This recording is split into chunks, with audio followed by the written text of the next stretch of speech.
Hi guys! Welcome to another adventure at for today's video ay ipapasyal po namin kayo sa napakagandang hiking trail na ito dito sa Saikong na kung tawagin ay Biutimkok.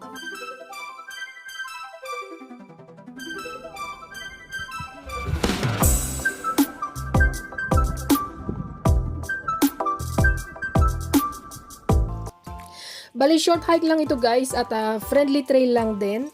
Suitable for any ages at mga 30 minutes lang po siguro, depende po sa speed nyo, marireach nyo na po yung viewing point ng Biutimkok. Ayan.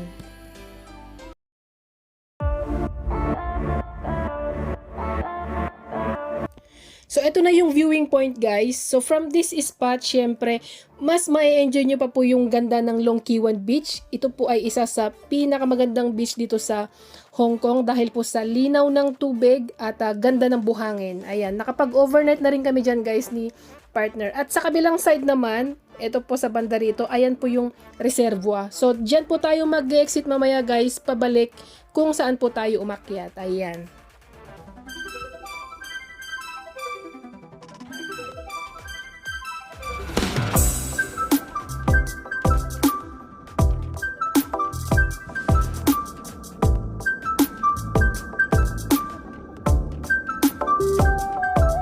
Sa mga nagtatanong naman po kung paano pumunta rito, madali lang. Sakay lang po kayo ng 96R sa may Diamond Hill Station at bababa po kayo sa may Pak Tam Chung Station dito sa Saikong. Ayan.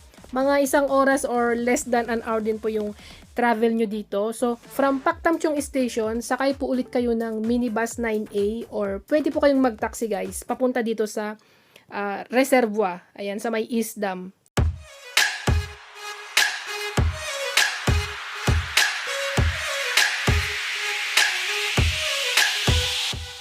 Dito na magtatapos ang ating adventure guys at maraming salamat po sa inyong panonood.